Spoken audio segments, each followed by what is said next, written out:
Bonjour, nous sommes ravis de vous accueillir aujourd'hui pour vous parler de l'apprentissage.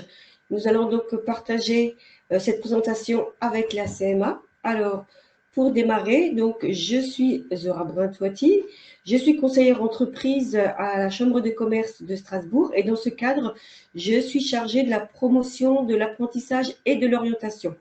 Alors, si vous vous posez la question, qu'est-ce que la Chambre de commerce vient faire justement de l'apprentissage? À savoir que la Chambre de commerce n'accueille pas et ne conseille pas que les entreprises, elle l'accompagne et également elle conseille les futurs apprentis dans leur choix de leur future carrière professionnelle. Bonjour à tous et bienvenue. Olivier Friand, conseiller expert de l'apprentissage à la Chambre des métiers d'Alsace.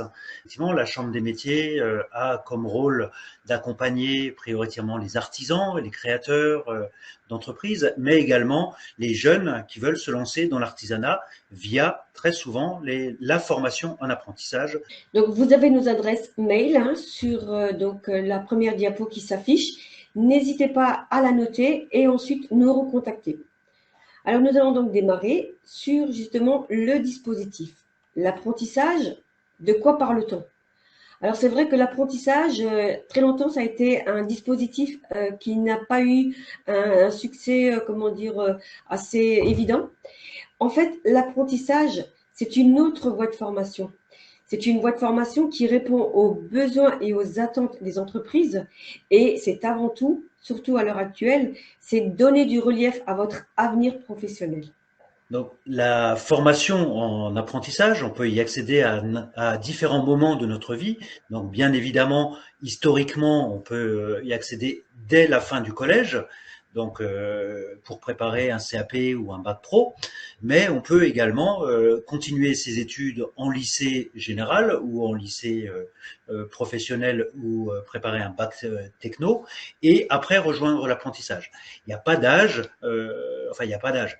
Il y a une limite minimum et une limite maximum, on en parlera tout à l'heure, donc entre 16 et moins de 30 ans. Donc on peut rentrer en apprentissage à différents moments. Il faut savoir que maintenant, les formations en apprentissage se sont développées sur des niveaux supérieurs. Donc on peut tout à fait préparer un BTS, une licence pro, un master, certains diplômes d'ingénieur également en apprentissage. La réforme de l'apprentissage de septembre 2018 veut également qu'il y ait de plus en plus de passerelles entre les différents modes de formation, donc la formation en alternance, en apprentissage, et la formation continue. Donc il est tout à fait possible et envisageable, et par l'avenir, ce sera de plus en plus facile de passer d'une formation à l'autre, donc d'une formation initiale à une formation en apprentissage. Pourquoi pas revenir vers l'apprentissage et après avoir obtenu un diplôme, rentrer dans la vie active. L'apprentissage, c'est quoi? L'apprentissage va se positionner sur trois axes en tant que dispositif. L'apprentissage, c'est une formation d'alternance. Elle est assurée conjointement dans les centres de formation d'apprentis et les entreprises. L'apprenti a un statut particulier. Il est à la fois salarié dans l'entreprise et il est étudiant, mais étudiant des métiers. Et là aussi, on vous expliquera justement donc cette caractéristique. Mais l'apprentissage, comme justement donc le dispositif l'indique, se positionne également sur un cadre légal. Donc, quand on parle de cadre légal, on pense au Code du travail. Donc, je vais vous faire grâce de l'article, mais quand on rentre en apprentissage, on signe un contrat d'apprentissage qui revient à un contrat de travail. Effectivement, hein, le contrat d'apprentissage est cadré par le Code du travail. Entre autres, au niveau de l'âge, j'en ai parlé tout à l'heure, je l'ai introduit. Pour rentrer en apprentissage, il faut normalement avoir terminé sa scolarité obligatoire, donc être âgé de plus de 16 ans jusqu'à 29 ans révolus, donc moins de 30 ans. Pour les élèves qui sortent de troisième, qui n'ont pas encore leurs 16 ans, on peut rentrer en apprentissage à 15 ans, à condition d'avoir terminé le cycle obligatoire de formation, donc sortie de troisième. Et il y a un dispositif un peu particulier pour les jeunes qui n'ont pas encore 15 ans, mais qui auront 15 ans avant la fin de l'année, donc en gros, ceux qui sont nés entre septembre et décembre. L'autre condition du contrat d'apprentissage, on l'a dit tout à l'heure, c'est un contrat de travail, donc c'est d'avoir trouvé une entreprise. Donc c'est bien la clé du contrat d'apprentissage, c'est de trouver une entreprise. comme en France, il y a quand même il y a des règles et souvent il y a des exceptions à ces règles. Donc la limite d'âge, on peut la dépasser quand on a une reconnaissance en qualité de travailleur handicapé. Donc c'est vrai qu'une personne qui a cette reconnaissance peut bénéficier de la formation en apprentissage au-delà des 30 ans, ou quelqu'un qui est en reconversion ou qui souhaite créer une entreprise après ses 30 ans, et entreprise dont l'exigence est d'avoir un diplôme dans le métier. L'autre condition pour rentrer en apprentissage, c'est d'être admissible au centre de formation. Donc, selon les niveaux, alors c'est vrai que sur les premiers niveaux, CAP, Bac Pro, il n'y a pas forcément de test de sélection, et souvent il n'y en a pas, même de test de sélection. Mais après, quand on est au-delà sur un niveau supérieur, il peut y avoir une admissibilité au CFA. L'embauche peut se faire tout au long de l'année. Alors voilà, si vous avez des questions plus précises sur ce sujet, n'hésitez pas à nous appeler. Donc logiquement, l'embauche se fait 3 mois avant le début de la formation au CFA et 3 mois après. Et aujourd'hui, on a la possibilité de rester en CFA jusqu'à 6 mois si on n'a pas d'entreprise. Donc c'est une mesure exceptionnelle liée au contexte sanitaire. C'était 3 mois, pour l'instant c'est 6 mois. Et, nous espérons tous qu'elle va être de nouveau réduite. Cela voudra dire qu'on aura retrouvé un rythme un peu normal dans notre vie. Tout à l'heure, justement, donc, nous avions évoqué la particularité pour les jeunes donc, de moins de 15 ans. Sachez que pour les jeunes qui sont intéressés par ce dispositif et qui auront justement 15 ans ou qui sont nés justement en fin d'année et qui auront 15 ans entre le 1er septembre et le 31 décembre, c'est possible. Par contre, vous allez avoir un statut spécifique, un statut scolaire. Vous allez pouvoir être affecté dans un lycée professionnel, être mis à disposition au niveau du CFA et vous n'allez pas signer de contrat d'apprentissage puisque vous n'avez pas encore l'âge légal pour justement donc rentrer en apprentissage, mais vous allez signer une convention de stage dans l'entreprise qui vous aura recruté jusqu'à ce que vous ayez vos 15 ans. L'apprenti, il est vraiment au centre d'un dispositif. Il est vraiment formé au CFA. Il va au CFA pour apprendre la partie théorique de son métier, pour avoir encore des matières générales telles que le maths, français, histoire, géo. Et il est également formé en entreprise. Mais les deux forment un tout et ont des liens. C'est-à-dire que l'objectif du contrat d'apprentissage, c'est l'obtention d'un diplôme. Et l'entreprise va former le jeune à ce diplôme et le CFA également.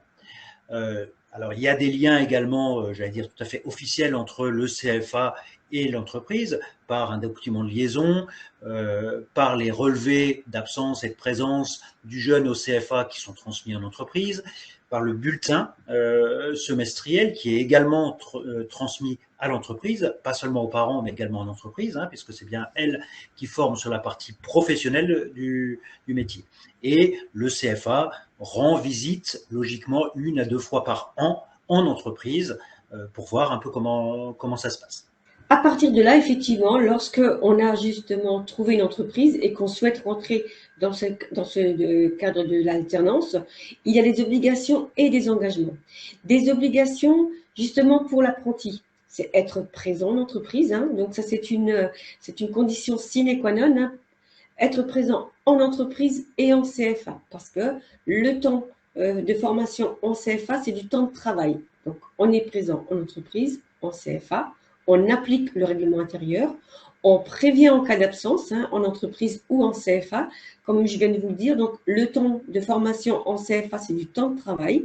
Donc, les absences sont à déclarer, à signaler avec un arrêt de travail.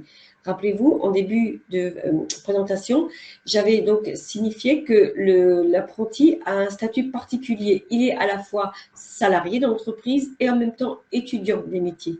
Donc, dans ce cadre-là, on est soumis aux mêmes règles que les autres collaborateurs. On doit suivre les cours et se présenter à l'examen. En tant qu'employeur, j'ai également des obligations. Je dois établir le contrat d'apprentissage, donc le contrat de travail, en conformité justement avec le code du travail et le contrat d'apprentissage, assurer une formation pratique, désigner un tuteur ou un maître d'apprentissage, verser un salaire. Là également, on verra donc les conditions et la grille de rémunération. Respecter les conditions de déroulement de la formation, conformément au Code du travail. Donc, un employeur ne peut pas faire ce qu'il veut et faire n'importe quoi à l'apprenti. Et bien sûr, il doit avant tout préparer l'apprenti à passer son examen.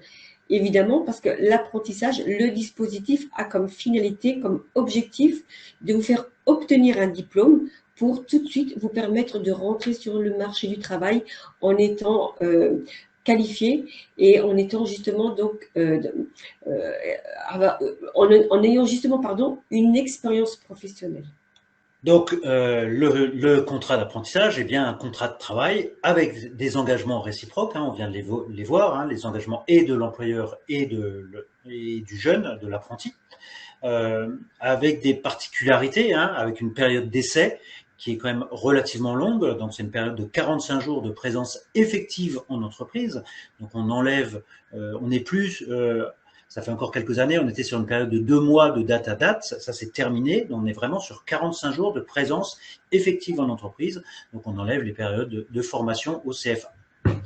Le salaire, on le verra un peu plus en détail, il évolue en fonction de l'âge et de la formation, donc il est calculé sur un pourcentage du SMIC et il évolue tout au long de la formation. Il y a une formation et un accompagnement qui est assuré par un maître d'apprentissage, donc par un tuteur, hein, dans l'entreprise. L'apprenti est un salarié, donc il a les mêmes droits qu'un autre salarié, hein, donc les congés payés, les 5 semaines par an, la couverture sociale, il commence tout doucement déjà également à cotiser à sa retraite. Alors c'est sûr qu'à 16-17 ans, on pense pas forcément à ça, mais n'empêche que c'est un réel contrat de travail et on commence effectivement à cotiser. On en a parlé, on l'insiste, donc l'absence au CFA ou en entreprise est justifiée par un arrêt de travail, donc il n'y a plus de petite excuse, aujourd'hui je ne peux pas venir au CFA parce que j'ai mal à la tête ou autre, donc c'est un arrêt de travail puisque la formation fait partie du temps de travail. À partir de là, donc on ne va pas s'étendre, mais voici comment se présente un contrat d'apprentissage, donc c'est un formulaire CERFA, donc si vous entendez parler d'un formulaire CERFA, le voici, il est composé par des rubriques, une rubrique qui concerne l'employeur, une rubrique qui concerne l'apprenti, une rubrique qui concerne le maître d'apprentissage qui sera donc désigné, donc 2 maîtres d'apprentissage qui peuvent être désignés.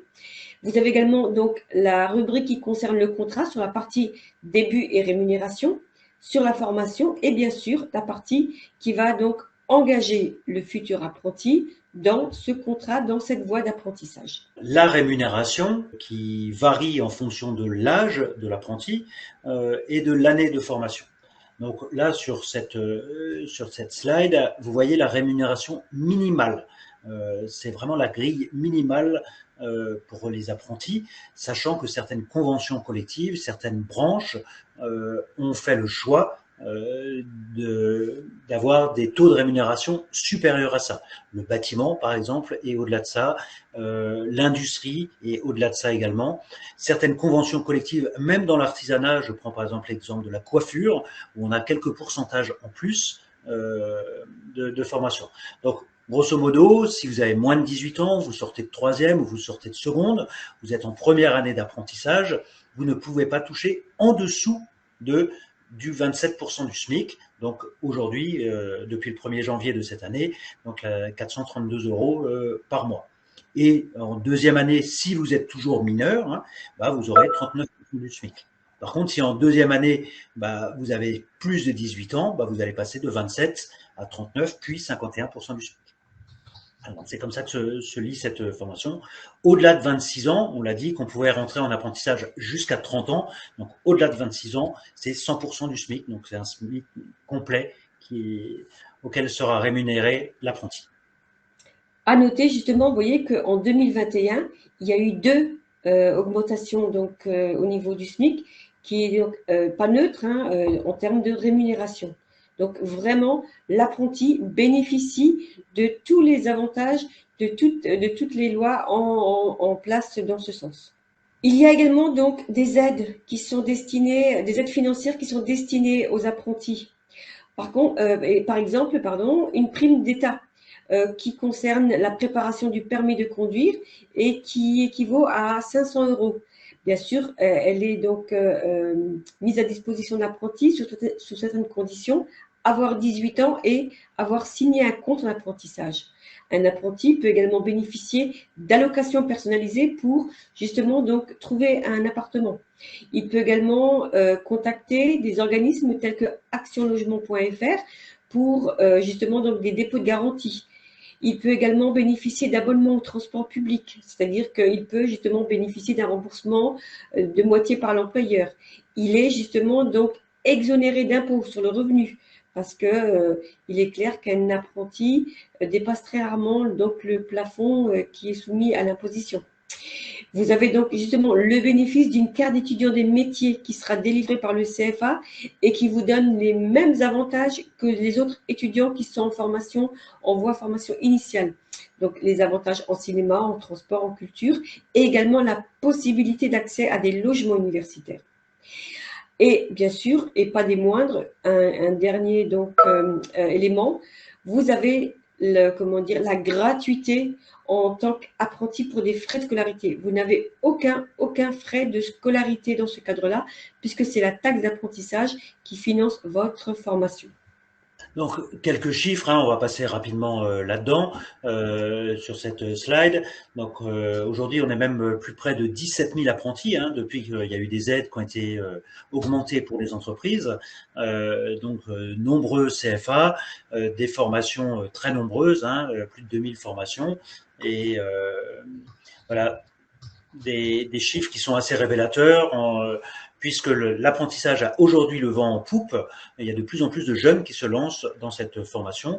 Alors, on a souvent tendance à dire que la formation d'apprentissage est plutôt réservée aux garçons. Alors, c'est vrai que majoritairement, ce sont encore des jeunes garçons qui s'y lancent, mais de plus en plus de jeunes filles signent un contrat d'apprentissage et très souvent, elles y excellent. Donc, il n'y a pas de frein de ce côté-là.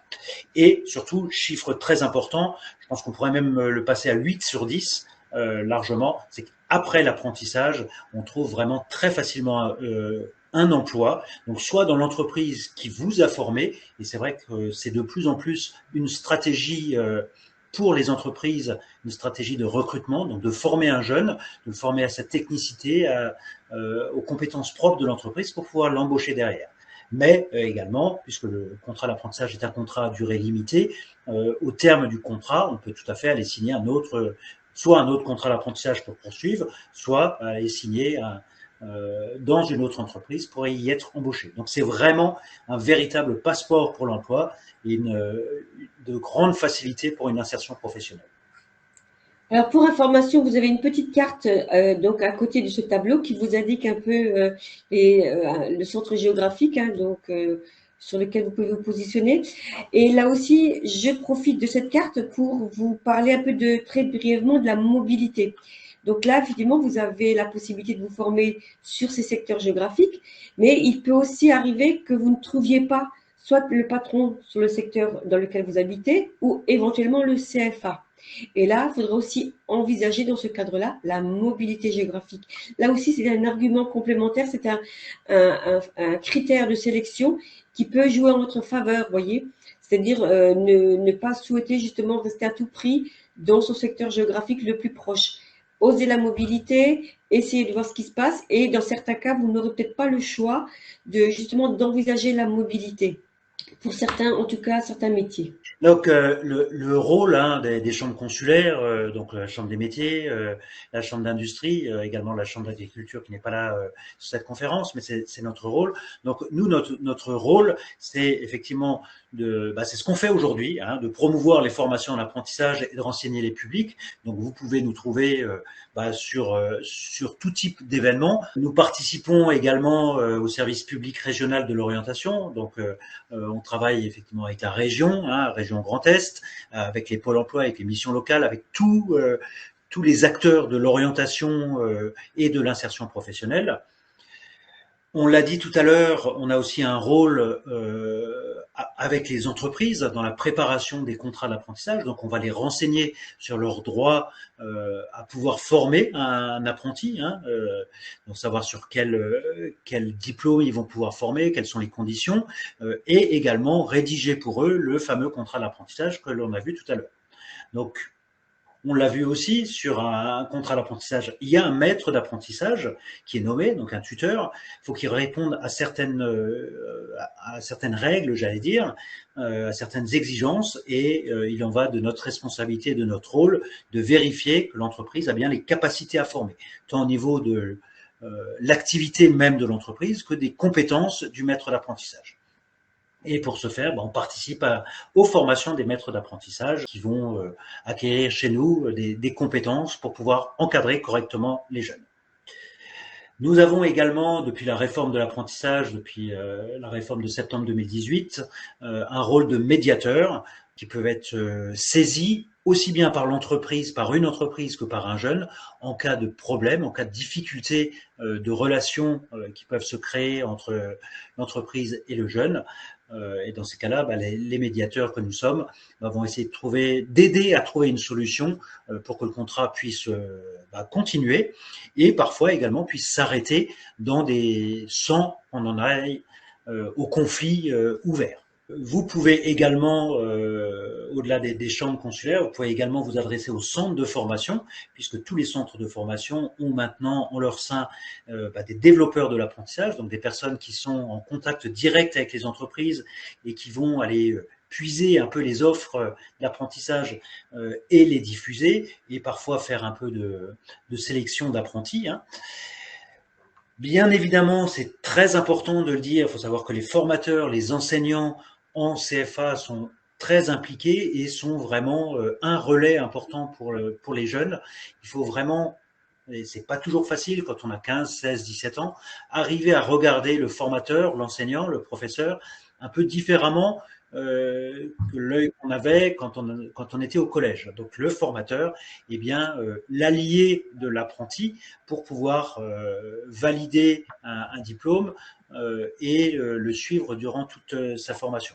Pour la petite anecdote, je pense que c'est important de le dire, en général, les premiers qui vont aller vérifier le jour de la parution des examens, les premiers qui vont aller vérifier, ce sont souvent les professeurs, même avant les apprentis, et c'est un peu, j'allais dire, leur récompense et leur prime de fin d'année, j'allais dire, quand ils voient qu'un jeune qu'ils ont formé pendant 1 an, 2 ans, 3 ans, parfois plus, des fois, quand on fait différentes formations, a réussi son diplôme.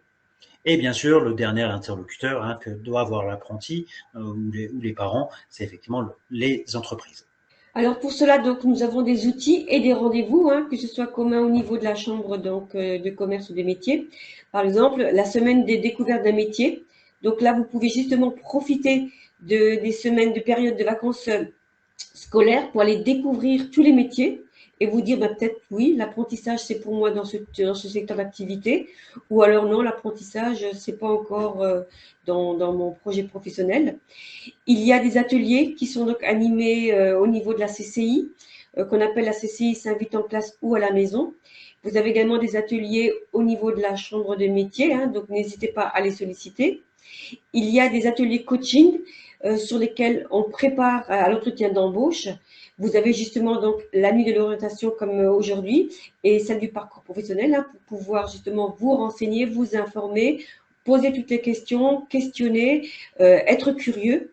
Et bien sûr, n'hésitez pas à aller sur le site de découverte métier au niveau de la chambre de métier pour justement donc voir tous les métiers de l'artisanat. Donc, pour trouver un employeur, parce qu'on l'a dit tout à l'heure, la clé du contrat d'apprentissage, c'est de trouver une entreprise. Il y a différents outils qui existent, il y a différents sites notamment. Donc, il faut vraiment être très large, parce que c'est vraiment une recherche d'entreprise.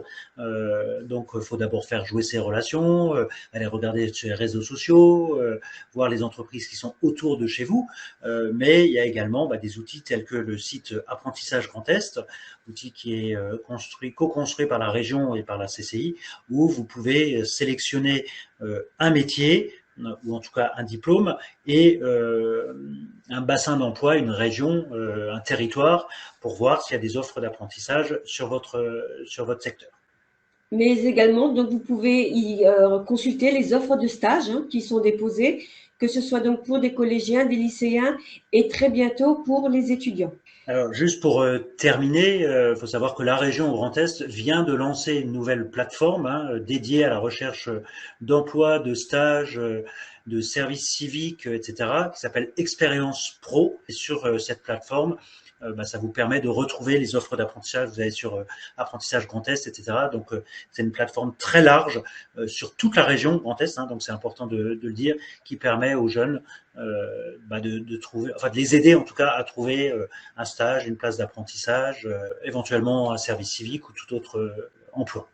Le calendrier de l'apprentissage, on va dire là, on est en plein dedans. On commence, on est entre janvier et la rentrée, on va dire. On va commencer par s'informer, à chercher toutes les infos, donc profiter des salons, des forums. Je l'ai dit également, une fois que vous avez fait le choix de votre métier, commencez à faire appel à votre réseau, vos relations personnelles, solliciter des entreprises, proposer des périodes de stage. On l'a dit, vous pouvez faire des stages en dehors de la période scolaire, donc pendant les vacances scolaires, les vacances de février qui vont arriver très vite. Donc vous pouvez faire 2, 3, 4, 5 jours en stage en entreprise, et c'est souvent un moyen pour vous de concrétiser un projet, mais également c'est un moyen utilisé par les entreprises pour recruter leurs futurs apprentis. Donc si vous consacrez 3-4 jours, une petite semaine de vos vacances, il faut savoir que c'est sûr, vous vous leverez tôt pour aller travailler, pour aller en stage, mais c'est franchement un effort que les employeurs apprécient quand vous vous positionnez réellement sur le contrat d'apprentissage. Les CFA vont, courant février-mars, organiser des portes ouvertes. Aussi, nous espérons tous que ça puisse se faire en présentiel. Donc, n'hésitez pas à vous renseigner et à vous y rendre, ces portes ouvertes peuvent également se faire à distance. On vous remercie pour votre attention. N'hésitez pas à revenir vers nous. Nous avons donc des ateliers, des outils, des rendez-vous. Sollicitez-nous de façon à ce qu'on puisse vous répondre plus en détail et plus donc vous accompagner dans votre orientation professionnelle. À très bientôt.